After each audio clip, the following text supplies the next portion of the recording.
My name is Gerald Chambers. I'm a marriage and family therapist, and I want to talk a little bit about free service that I offer. And this video is dedicated to everyone who attended my group last week, my free group last week, and everyone who has yet to attend. We spent time together and we discussed relationships and how to keep our relationships healthy. And I want to summarize what we talked about and put it on this video so that it's available. So, one of the things we talked about last week was hierarchy. We have all kinds of hierarchies in our society. We have economic hierarchy, where some people have all the money and other people don't have much. We have educational hierarchy. Some people are intelligent in the ways that our society deems important, and other people don't have that sort of intelligence. They might have another kind, but not that kind. And so we have hierarchy is a rating system. We move from high to low or from low to high. And this relates to relationships because when you think about a relationship that has some domestic violence or has had domestic violence, or when you think about being violent toward another person, it also can be viewed as a hierarchy. Let's say violence is at the top of the pyramid, the top of the hierarchy, and below it would be verbal and emotional abuse and neglect. And within a relationship, because violence is typically more rare, the verbal, emotional abuse and neglect are more prevalent. So, as you can see in this drawing, they're at the base of the pyramid, and that represents that they happen more often, more frequently over the course of the relationship. And it's out of that verbal and emotional abuse and neglect that oftentimes violence uh, comes about. And it typically comes about when the conditions are right. And that's what I wanted to point out here. The most stressful situations for human beings, and this is from research by Robert Sapolsky down at Stanford, who spent numerous years in a baboon troop studying stress and the stress response in baboons because they're very close to human beings. And so the most stressful situations for human beings, low rank, lost status, social isolation, and the inability to determine a real threat from a non-threat. So imagine yourself in a group and you're the newest member of the group, say on your job. Well, there's a great deal of stress on you because, no one knows you. You don't know the business that well. You don't have any social relationships. You don't have really a lot of status.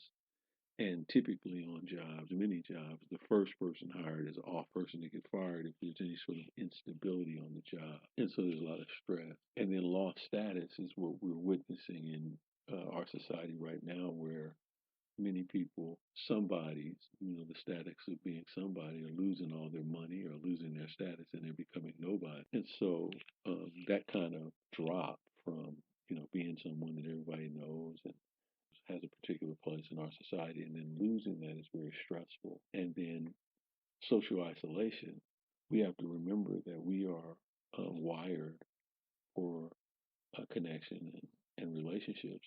And when we're not able to connect, it's very stressful.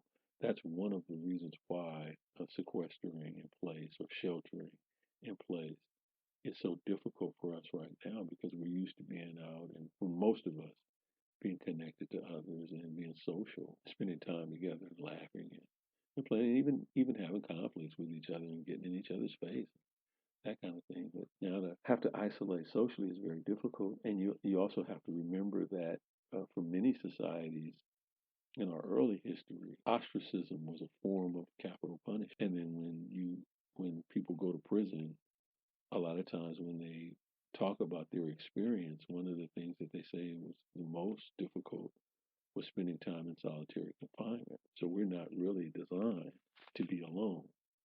So social isolation is a problem for us. It's stressful.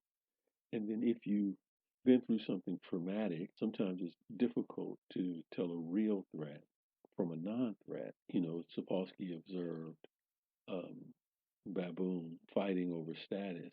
When a low ranking male would be intimidated or frightened or beat up by one of the higher ranking males, that low ranking male would have to be a little bit more vigilant in order to stay alive and in order to be okay.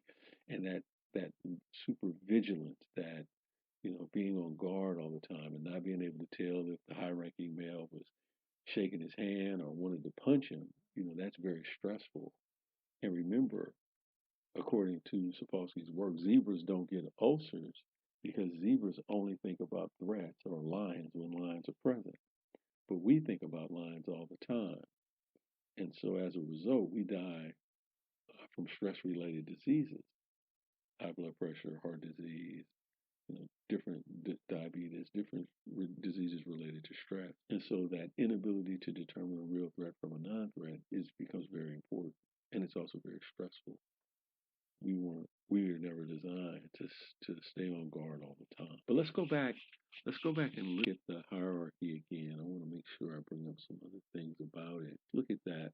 Now, for someone at the bottom of the hierarchy, the social hierarchy, one of the stresses or because of the stress, we begin to think differently. We begin to lose hope. We begin to take on a learned helplessness.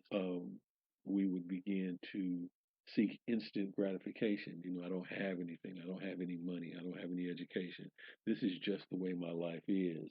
So, who would be willing to sacrifice in that situation? I don't want to sacrifice anything. I don't have anything. What I want is I want to feel better. I want to feel differently. So, a lot of times, people make decisions at the bottom of the hierarchy that ensure that they're going to stay there, influenced by the people around them that are in the same situation who may be making bad decisions as a result of being influenced by the stress.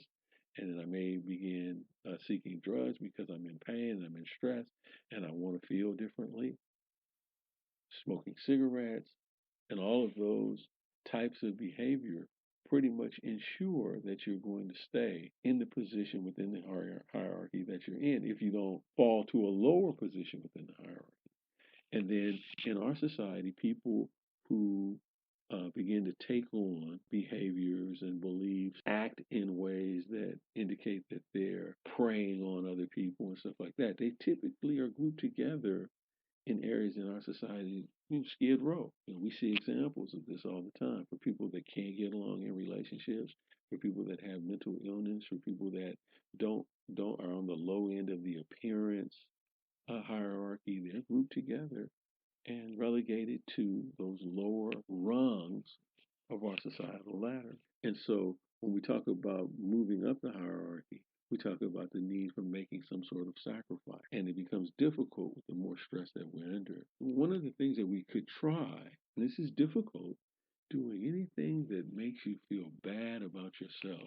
Because when you feel bad about yourself, it has a cascading effect throughout your life and often the lives of people around you. Become ashamed. You shrink away from honesty and responsibilities a lot of times. We talk about our view of ourselves changes in a negative way, and then we begin to broadcast that. That's not a secret. Other people can tell. Other people pick up on it. We may act in ways that offend other people, or we just might not be as engaged with others in a healthy way as we would like to be. And so we want to really try to avoid that. One of the things that is helpful is to try to see if you can figure out what it is in your life that doesn't work for you. What do you know that just doesn't work? And try to do something about that. So, recovering people, they have a serenity prayer. God, grant me the serenity to accept the things I cannot change, the courage to change the things I can, and the wisdom to know the difference.